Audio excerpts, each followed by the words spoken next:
A Caert e Lide apresentam Cresce SC, o podcast de comunicação para o desenvolvimento de marcas e lideranças. Olá, hoje é dia de mais um Cresce SC e nós vamos falar hoje sobre arquitetura e, claro, sobre comunicação e liderança também. Eu sou a jornalista Melina Calduro, da rede de notícias A Caert, e hoje eu vou conversar com o André Augusto Manara. Bem-vindo, André. Obrigado. O André é formado desde 2001 em Arquitetura e Urbanismo pela Universidade Federal de Santa Catarina e hoje ele é proprietário da empresa Mais 2 Arquitetura, especializada em arquitetura comercial e corporativa. André, conta um pouquinho pra gente sobre a tua trajetória como o André profissional, né, até a criação da Mais 2 Arquitetura. É um prazer, primeiramente, estar participando desse podcast.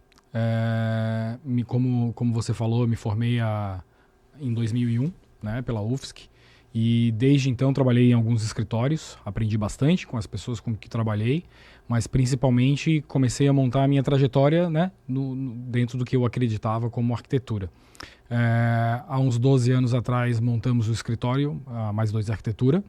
É um escritório que inicialmente ele não tinha o foco na arquitetura corporativa e varejo, mas com o andamento do mercado de trabalho nós vimos a necessidade de estar focados em algum mercado, e esse mercado era um mercado que estava posto para nós no momento, e nós achamos interessante, principalmente por ser um mercado bastante objetivo, né, em termos de trabalho, em termos de clareza do que pede na arquitetura.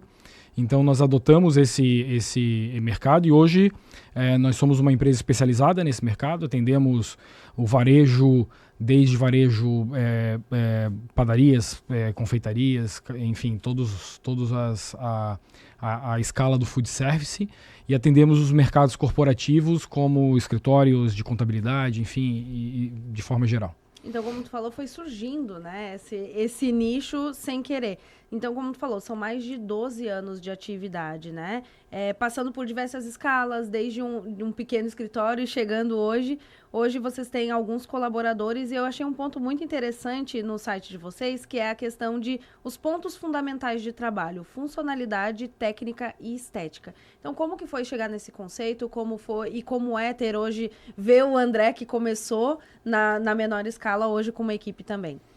Hoje nós sou eu, a equipe é formada por mim e por minha sócia, né, a Paula. Temos mais 4 arquitetos e 4 estagiários. Então nós estamos ali em torno de 10 pessoas no escritório. É um escritório pequeno em termos de pessoas, mas que bastante produtivo no sentido de, né, entrega de trabalho. Esses conceitos que tu colocasses, eles permeiam todos os nossos projetos desde o início. É uma busca constante. Porque nós acreditamos muito que antes do projeto ficar bonito, e o bonito é relativo, para mim é uma coisa, para outra, para o meu cliente é outra, então eu tenho que sempre ter isso muito claro, mas antes de ficar bonito ele tem que funcionar, o nosso projeto, tanto corporativo quanto varejo. O varejo principalmente porque o projeto funcionando daqui a 3 anos, quando ele fosse renovar, porque é uma obrigação o varejo estar se renovando, se o projeto estiver funcionando, a estética é muito mais fácil de eu renovar, é muito mais barata, de eu atingir um novo momento daquele e eu não precisar gastar tanto nessa renovação. O corporativo é a mesma coisa. Então, antes deles ficarem bonitos, e a gente deixa eles bonitos, isso eu tenho certeza absoluta, a gente faz eles funcionar. Essa é uma temática nossa de trabalho e sempre falo que aprendo com cada um dos meus clientes, com cada um dos meus projetos. Isso é uma realidade constante. Não sou o dono da verdade, vou com a minha verdade, mas junto da verdade, ouço muito a verdade do meu cliente, porque o resultado fica mais próximo do sucesso quando eu tenho essa conjunção de pensamentos. Eu até ia te perguntar isso enquanto estavas falando, porque o bonito é relativo mesmo. E às vezes o cliente tem a ideia mirabolante que viu em algum lugar, mas para aquele projeto não vai dar certo. Então entra nessa questão o emocional também, né? E outra coisa que é uma dúvida que eu tenho, como que é para o arquiteto lidar com o emocional, porque depende de outras pessoas também para funcionar, né? Então às vezes no projeto foi de uma forma, na entrega é outra, como lidar com isso tudo? Nós não somos formados, não temos essa formação emocional, né, dentro do nosso curso de arquitetura, mas desde o primeiro momento que a gente é posto no mercado, a gente lida com isso. O cliente, o mesmo cliente que nós atendemos, se ele for fazer a empresa dele, ele pensa de uma forma, se ele for fazer a casa dele, ele pensa de outra, porque são escalas diferentes, são pensamentos diferentes. Então, lidar com essas emoções, é claro que a maturidade vai te trazendo esse filtro, né? Esse time do como lidar com as pessoas, e aí a gente vai agregando esse conhecimento a cada projeto, mas é uma construção. Eu sempre parto do princípio que eu ouço muito as pessoas, mais do que falo em alguns momentos, principalmente num primeiro momento de contato, justamente porque é o sonho da pessoa, é a angústia que ela está trazendo de uma coisa que não funcionou num projeto anterior que ela quer corrigir agora. Então, o ouvir num primeiro momento faz criar uma conexão que talvez facilite todo o nosso processo. Então, e como dentro do escritório eu acabo fazendo essa parte mais comercial, essa parte mais de contato com o cliente, então eu criei essa prática e, enfim, vou aprimorando ela, mas é algo que a gente coloca em prática em todos os projetos. Até porque o cliente ele chega com expectativa do projeto e a gente já tem em nós uma questão de, ai meu Deus, obra vai dar trabalho. Então tem que ter todo esse desenvolvimento, esse jogo de cintura para conseguir fazer as coisas acontecerem. E do lado de liderança, André, conta para mim um pouquinho, porque assim, hoje vocês têm mais quatro engenheiros e mais 4 estagiários. Então, às vezes a gente que é um pouco mais velho na profissão não tem mais tanto aquele entusiasmo do começo, mas ao mesmo tempo vai aprendendo muitas coisas que pode repassar para o caminho ser mais fácil, né? Então, como é que é para vocês, além de terem toda a trajetória de vocês, acompanharem esse início de outros arquitetos? Eu acho que hoje, mais do que o arquiteto de escritório fazendo projetos, e eu adoro fazer projetos, é o que eu gosto de fazer, mas hoje o que eu faço é gestão. Gestão de equipe, gestão de projetos, gestão de problemas, gestão. É o dia todo, né? Resolvendo, fazendo propostas, mais do que está no dia a dia. Então eu preciso, como eu estou mais fora do escritório do que dentro do escritório, eu preciso de uma equipe coesa, e isso a minha sócia dentro do escritório cumpre o papel no sentido de tornar essa equipe coesa, tornar a comunicação dentro do escritório redonda. Para isso a gente tem planilhas, softwares, enfim, tudo que a gente precisa ter para que isso aconteça. Mas mais do que nunca, eu acho que todas as profissões, hoje, além do objetivo fim dela, a pessoa faz gestão. Ela gerir emoções, né? Trabalhar com as emoções das pessoas, trabalhar com um dia que a pessoa chega mal no escritório e você tem que perceber e você se posicionar de uma forma diferente. Gestão então, do tempo, né? A gestão do tempo. O tempo hoje é o bem mais primordial, né? Do nosso dia a dia. Então, saber que e isso, às vezes, quando você não tem tanta experiência, gera até gera um desconforto em você.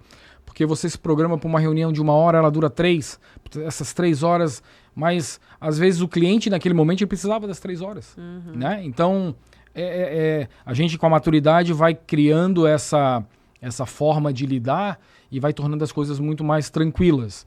Hoje a gente, é claro que com a experiência de 23 anos de formado, né, e além disso 12 anos de escritório, você consegue criar uma metodologia que te dá uma certa tranquilidade, né, nesse sentido. Mas é dia a dia, é trabalho, não tem segredo, não tem um negócio mágico que você toca, é o dia a dia. E errando, acertando, isso é... E é bom porque, como tu falou, são 23 anos, são gerações diferentes trabalhando lado a lado, então... dá para aprender também com essa nova geração, né? Eu particularmente, eu sou um entusiasta disso, assim. Hoje a gente tem estagiários do ano 2000, 2005. Então é uma garotada nova que chega com uma cabeça muito voltada para tecnologia, né? E isso, dentro do escritório, a gente sempre teve essa premissa de estar se atualizando o tempo todo, mas eles trazem as coisas muito mais novas.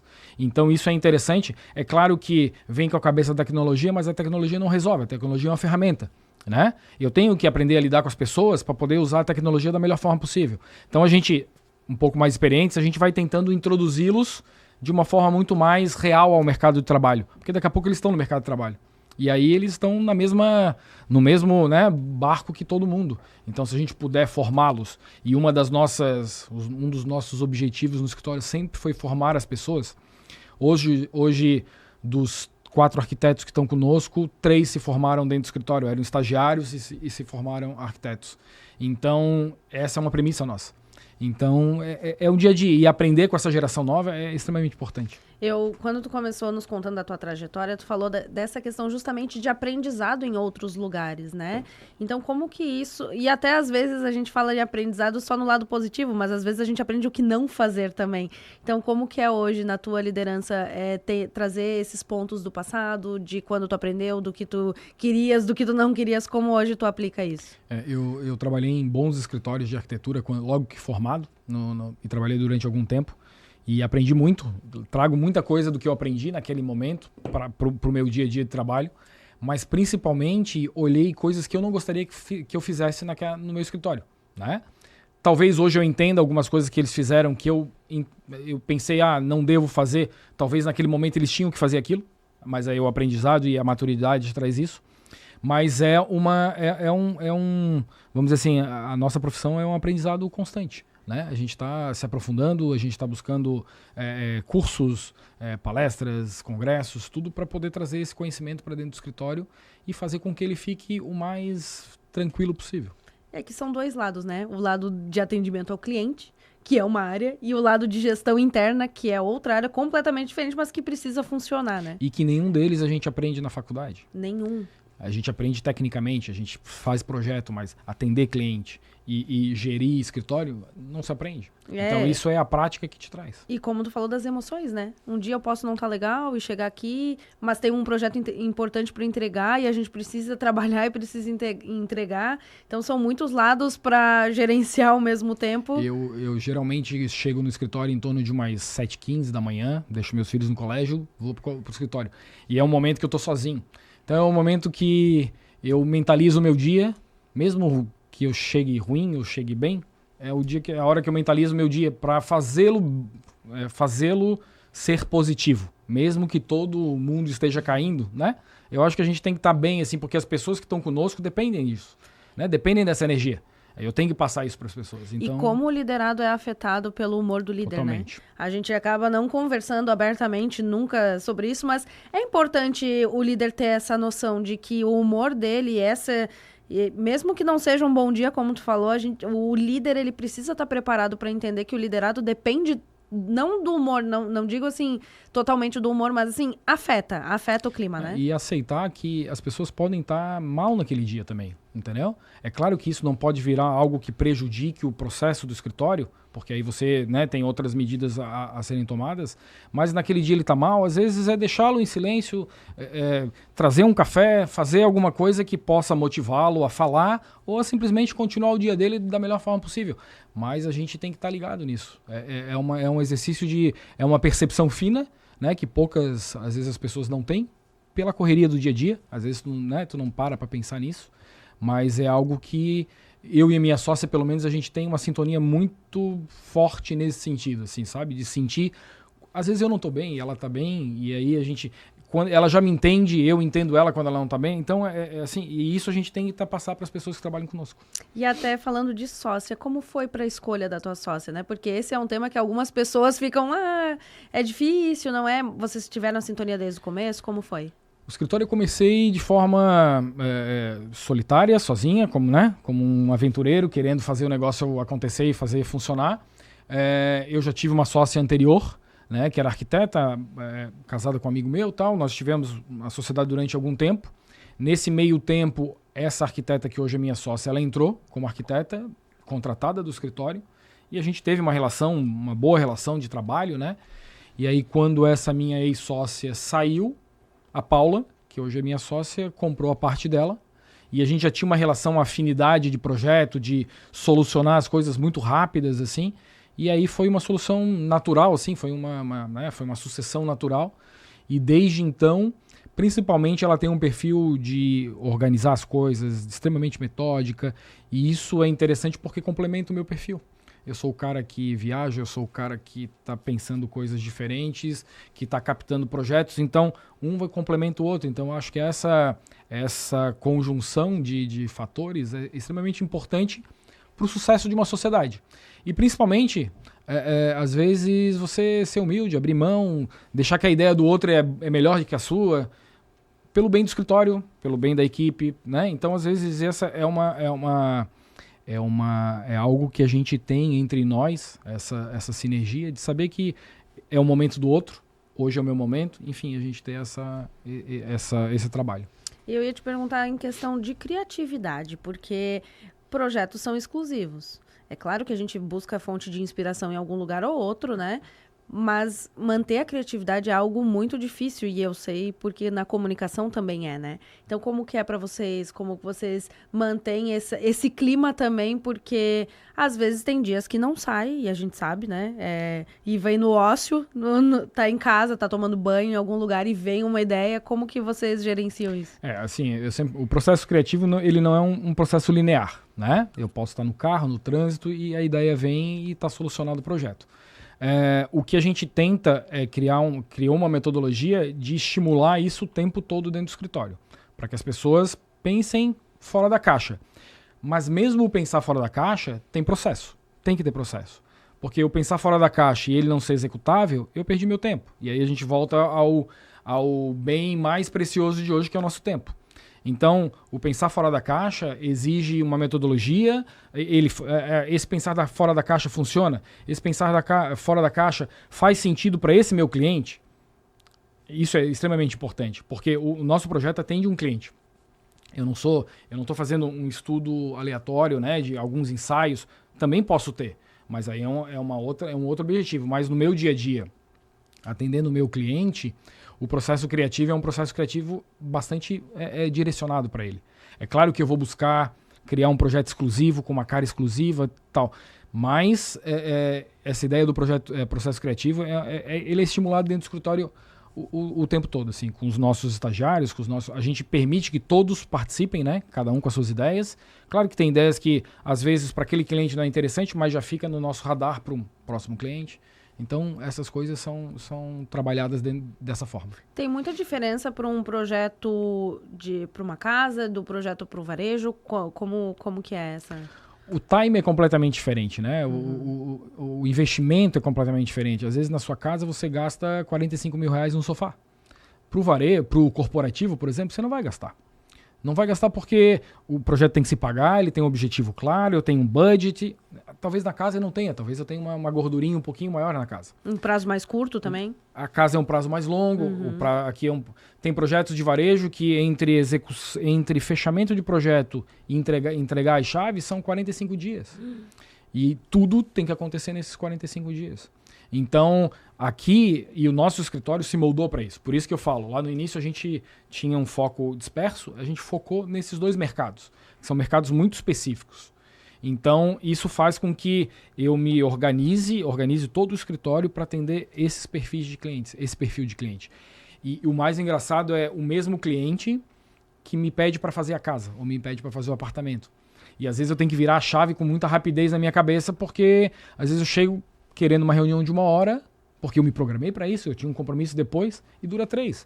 Porque a esposa conversa, e aí traz figura, e isso é normal. Então, isso a gente tem que aprender a virar a chave rápido e atender o mesmo cliente em 2 vertentes completamente diferentes. E até explicar para ele que não vai ser os 45 dias do corporativo, porque Exatamente. Tem outras demandas, né? Exatamente.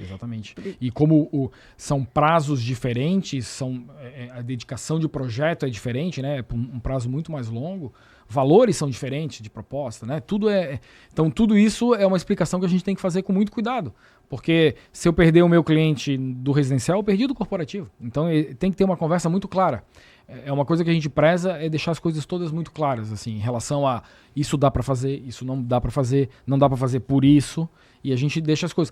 Eu quero fazer, então tá. Então, você assume essa responsabilidade. Então, essa questão de deixar a comunicação clara perante cliente, perante equipe de trabalho, é extremamente importante. E aí a gente entra no nosso tema de comunicação, porque comunicação não é só externa, né? Tem a comunicação com a equipe, a comunicação com o cliente, e essa clareza de comunicações que, como tu falou, algumas vezes a gente não aprende na faculdade. Então, isso são detalhes que a gente vai aprendendo ao longo do caminho, né? Dentro do escritório, nós temos um software que nos permite deixar todas as informações muito claras entre todos. Então, todos sabem o que todos estão fazendo. Isso é importante para nós. Desde o do fechamento do projeto até a entrega do projeto, eu tenho todo um processo, sei quantas horas cada um trabalhou, né? Então isso nos facilita, né, essa organização. Mas para o cliente, ele quer o projeto dele em 15 dias, ele quer a loja aberta em 30. Então não tem muito.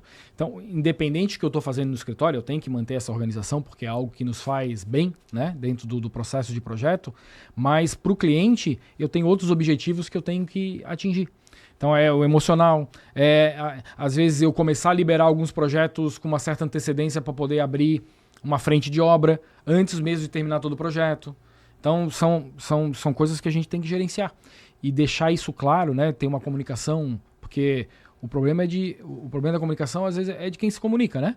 Então se eu não me comunico bem, seja por e-mail, seja no WhatsApp, seja qual meio que for, eu gero conflito. Então eu particularmente, como estou na frente dessa comunicação, principalmente dentro da nossa realidade, eu tenho que estar o tempo todo me policiando no sentido de deixar a comunicação clara para o cliente, fazendo com que ele tenha certeza do que vai ser entregue, ou a certeza do que a gente combinou ou não combinou. Então tudo isso é um exercício. E que ponto importante tocou para as lideranças. A comunicação não é o que a pessoa entendeu, não é o que tu quis dizer, né? É o que a pessoa entendeu. Isso. Então, isso é muito importante. E justamente nessa questão de, vai usar um aplicativo de mensagem, vai usar um e-mail que a pessoa tem que interpretar ainda. Então, entra mais um ponto de dificuldade. E também falando de comunicação da externa. Como que a TV, o rádio, as mídias em si, elas auxiliam nesse teu trabalho com arquitetura? Hoje a gente tem um foco bastante grande nas redes sociais, né, no sentido de Instagram e trabalhando nesse sentido. A gente está trabalhando com uma consultoria de marketing que nos auxilia em todos os processos de divulgação do escritório. Sempre penso que a minha comunicação para o externo, ela tem que ser bastante focada, porque eu abri a minha comunicação de uma forma bastante abrangente, às vezes eu não vou focar no cliente que eu quero atingir, né? E eu tenho sempre isso muito em mente. A comunicação tem que ser objetiva, ela tem que me dar retorno, então isso é muito importante. Então, às vezes, me colocar numa comunicação de massa, talvez não seja interessante para mim. Talvez é mais interessante eu estar em congressos, estar em coisas muito específicas que vão me trazer retornos, né, muito mais presentes do que eu estar atirando para todos os lados. Então é dessa forma que a gente pensa dentro do escritório. E é bom porque vocês já têm um nicho muito específico. Então fica mais fácil, por exemplo, quando uma empresa pensa como uma fonte para falar sobre alguma pauta específica, é mais fácil até de direcionar o nicho de vocês e poder dizer que não, né? Porque sabendo bem o nicho, sabendo onde comunicar, eu acredito que realmente traz esse resultado que espera e também acaba não atirando para tudo quanto é lado, né? Como a gente tem esse foco bastante certo, os outros nichos eles chegam a nós muito pelo mesmo cliente, e aí por estar dentro desse contexto a gente acaba atendendo, mas a gente não prospecta esse tipo de nicho. E quando esse nicho chega por fora para nós, outros nichos, tipo residencial e tal, a gente direciona para parceiros. Porque tem muitos bons profissionais fazendo apartamentos, casas. Tem. Então, e o mercado tem que crescer com isso, né? Se eu indicar o meu parceiro e ele me indicar, a gente cresce junto. Então, essa é uma política, assim. A ideia não é nivelar o mercado por baixo. É levantar a vara e fazer todo mundo ganhar junto. Porque faz bem para o mercado, faz bem para todo mundo, faz bem para o lojista, faz bem para... E faz bem para a própria equipe, né? Porque a gente fica pensando, não vou abrir para o meu concorrente. Não, mas quando o concorrente é melhor, tu melhora também. Então, a gente se nivela mais alto, né? Não, assim, com pouca experiência, recém-formado, eu pensar, eu quero roubar o projeto daquele cara, Não é isso. Ele atende um nicho, atende muito bem, mas tem um monte de gente que ele não consegue atender. Por que eu não pego essa fatia? Por que não entendeu? Tem fatias que eu vou estar bem, vou estar desenvolvendo meus trabalhos e tal. Então, esse canibalismo, assim, né, de querer eu não enxergo com bons olhos, assim, porque eu acho que tem espaço para todo mundo crescer. Tem. E quanto mais... E aí eu penso dessa forma, quanto mais eu ser especialista, mais as pessoas vão me procurar por exatamente o que eu quero. E as pessoas que querem outros tipos de projetos vão procurar os bons arquitetos que fazem aquele tipo de projeto. Então, eu acho que é natural isso. E é bom porque também tu aprende a dizer não, né? Que é uma coisa difícil. Isso é um aprendizado diário. Ele é difícil aprender a dizer não, esse projeto não é comigo, mas ao mesmo tempo ter a quem entregar o projeto também, né? Isso e aí são parcerias que a gente vai criando durante os anos, né? E vai juntando essas pessoas e todos crescem juntos. O André, que entrou na arquitetura, e o André de hoje, como que tu vê essa diferença, né? Não tem nem comparação. Porque você entra estudante, porque enfim, você não sabe o que vem no curso, né? Então você entra estudante. E aí você vai se descobrindo em fases do curso que vai te dando garantia do que aquela tua escolha é a escolha correta. Eu, desde muito pequeno, sempre quis ser arquiteto. Isso, enfim, estava em mim. Mas durante o curso tu vai descobrindo, é isso que eu quero, é isso que eu quero. Mas quando você se larga no mercado, ele é completamente voraz, né? Então, você tem que se proteger, você tem que crescer, você tem que se comunicar. Eu não sabia me vender, eu tive que aprender a me vender. Então, tudo isso me faz ter uma cabeça... Eu gostaria de entrar na faculdade hoje com a cabeça que eu tenho hoje. Porque aí as discussões, o nível de discussão, eu aproveitar algumas coisas que talvez eu não aproveitei lá atrás, seria fantástico. Mas não é possível. Mas com a cabeça que eu tenho hoje, assim, eu sou um cara muito mais tranquilo, muito mais comunicativo, era mais tímido, não conversava tanto. Hoje eu tenho uma certa facilidade, assim, de conversar e sobre os assuntos que forem. Então, mas a maturidade é isso, né? Ela te traz essa tranquilidade de poder dizer, não, sobre isso eu não sei. Não, vamos conversar sobre... eu acho que é isso. Acho que quando a gente é mais novo, a gente tem medo da vulnerabilidade, né? De que as pessoas vejam, ai, meu Deus, eu não sei isso, como é que eu vou me posicionar se eu não... E hoje eu não sei, ok, né? É isso. Não sei, vou dar uma olhadinha, né? Isso, vou buscar informação. Seria mais fácil se a gente pudesse voltar, né? Eu também imagino isso.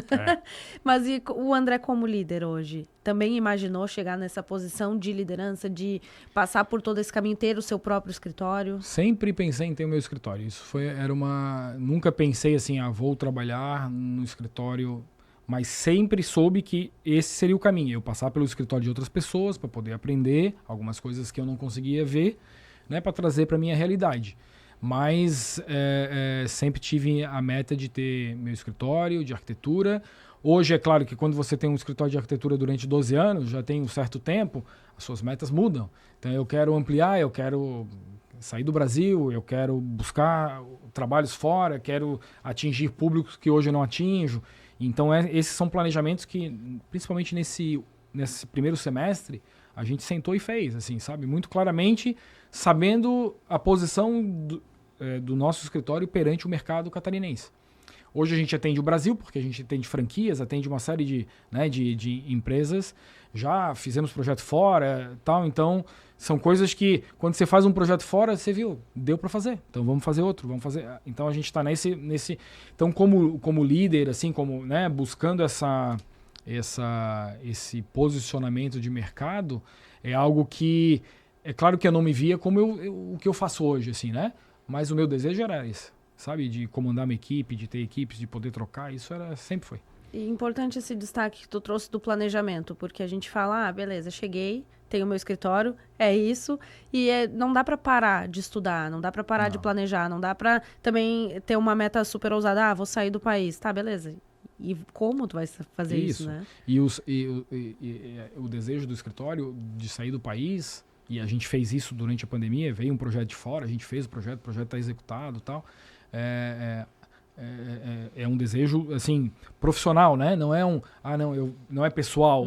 Então, dentro desse desejo de sair do país para trabalhar, houve bastante planejamento. A gente, no primeiro semestre, a gente fez o planejamento estratégico do escritório. É uma coisa que 12 anos depois eu fui parar para fazer. Eu devia ter feito lá no início, mas a correria, sabe, o meu posicionamento, o meu entendimento perante isso não existia. E a ânsia de fazer dar certo, né? E eu fui buscar esse conhecimento esse ano e foi libertador, porque eu enxerguei coisas de uma forma muito mais tranquila que eu sofria muito. Então a gente passou por todos os pontos do escritório, o comercial, o financeiro, e foi planejando cada pontinho desse. Então hoje a gente tem muito mais certeza do que a gente está fazendo esse ano e para os próximos 5. E daqui a pouco a gente vai planejar de novo, porque talvez não dê tudo certo, mas tudo bem. faz parte. E que legal isso, porque vocês vão fazendo isso e, como tu falou, a formação dos que estão iniciando na carreira. Então, é legal que o pessoal já tenha contato com todas essas, eu digo, encurtar o caminho, né? Mais ou menos. Porque se alguém tivesse te dito há 12 anos que, faz o teu planejamento de uma forma assim, talvez tivesse sido mais fácil. Claro, a gente aprende sempre com todo o caminho, mas que legal conseguir ver esses dois lados, né? O lado de vocês já maduros fazendo o planejamento e ensinando também, né? Para quem trabalha conosco, ele é interessante nesse sentido de aprender a gestão do escritório, porque a gente deixa a gestão muito aberta. O software que a gente tem permite isso, né? As pessoas veem tudo organizado. Então, isso facilita. E, assim, o dia a dia do nosso escritório é bastante interessante porque é uma variedade de projetos que coloca esses estagiários em diversos nichos. Eles estão fazendo uma cafeteria, depois passam para o supermercado, vão para um quiosque. Isso é extremamente importante. Ter essa diversidade posta, até para ele escolher o que ele gostaria de fazer, o que ele vai gostar de fazer daqui a, 4 anos, 5 anos, quando ele está formado. Então, e esse planejamento estratégico que nós fizemos, ele reflete nesse dia a dia. Tu vê as pessoas, quando a gente apresentou para os estagiários juntos o planejamento, tu via que eles começaram a entender coisas, sabe, que não ficam tão claras, mas a gente foi colocando. Na verdade, a gente demitiu toda a equipe e contratamos a equipe todo no mesmo dia, marcamos marcamos território, apresentamos o planejamento, fizemos todo um trabalho de reinserção da equipe nesse novo, nesse novo pensamento, né, do escritório. Então foi super positivo, assim, e tu vê o estagiário crescendo com isso. É super legal. E ele não fica se questionando do porquê que eu faço o que eu tô fazendo, né? Exatamente. Que tem toda essa clareza, né? Ele entra, o estagiário entra e ele tem que cumprir alguns requisitos básicos para poder subir mais um pouquinho, depois outros requisitos. Isso a gente deixa claro na nossa apresentação inicial. E aí a gente só vai cobrando deles essa subida. Né? Então, o deixar claro, e a gente volta à comunicação, é extremamente importante em todos os níveis, assim. A gente juntou os dois assuntos no fim, né? De liderança e comunicação, porque é justamente isso. É tu mostrar pro teu liderado que ele tá fazendo uma coisa com propósito, que ele não tá jogando o tempo dele fora, que vocês apostam neles também, e ao mesmo tempo essa troca de, a gente espera isso aqui. Porque querendo ou não, a gente fala de todos esses detalhes, mas no final é uma empresa que precisa de resultado. Então, a gente não pode esquecer esse ponto também, né? Tem que ter todo o cuidado, tem que ter essa forma boa de trabalhar, mas a gente precisa do resultado. E no caso de vocês, tem prazo, que eu acho que é o que pesa um pouco mais, né? Não, exatamente. No final, o boleto chega, a conta tá para pagar enfim, aí é o que a gente nunca foi formado, mas a gente aprende, né, no dia a dia, é ser um empresário. Não é o arquiteto, é o empresário que tem que pagar as contas, que tem que gerir a equipe, que tem que... Então, isso é uma realidade. Eles convivem com isso. Muitos que estão conosco hoje não têm esse perfil e tudo bem. Eles querem trabalhar em escritórios que possam fazê-los crescer e isso é um caminho. Mas tem outros que a gente vê que não, eu quero sair daqui, eu quero ter o meu escritório. Também ok. Leva esse conhecimento, entendeu? Se precisar de ajuda, a gente vai ajudar no sentido de informação e tal. Mas acho que é isso. Não, ótimo, ótimo. André, a gente está chegando no fim do nosso podcast de hoje e eu queria que tu desse, assim, falasse um pouquinho para quem está começando, para quem está nos ouvindo, para o líder que está nesse período de indecisão. O que tu pode dar de conselho para quem está nos ouvindo? Eu acho que assim, no nosso caso, e é o que a gente tenta praticar, é ouvir as pessoas, porque às vezes a solução está na pessoa, né? E queira ou não queira, você pode fazer o que for, você está lidando com pessoas, né? E as pessoas são diferentes, então ouvir as pessoas é extremamente importante nesse sentido. E para o profissional, para o estudante, enfim, que está entrando no mercado de trabalho, seja o ramo que for, a pessoa buscar autenticidade, a pessoa ser autêntica na forma dela agir, no que ela faz, né? Para poder se diferenciar e poder ser feliz. Porque eu acho que no final o objetivo é esse. A gente quer ser feliz, eu quero conviver bem com as pessoas, quero conviver bem com a minha família e tal. Então acho que esse é é um recado que eu deixaria. André, muitíssimo obrigada pela tua companhia. Também. Foi um papo excelente. Quando quiser, as portas aqui da Caerte estão sempre abertas para você. E eu quero agradecer também a você que nos ouviu e que nos viu até então. No próximo episódio, nós vamos falar sobre comunicação. Então, nos encontramos na semana que vem. Até mais. Este foi o Cresce SC, uma parceria entre a Caerte e o LIDE.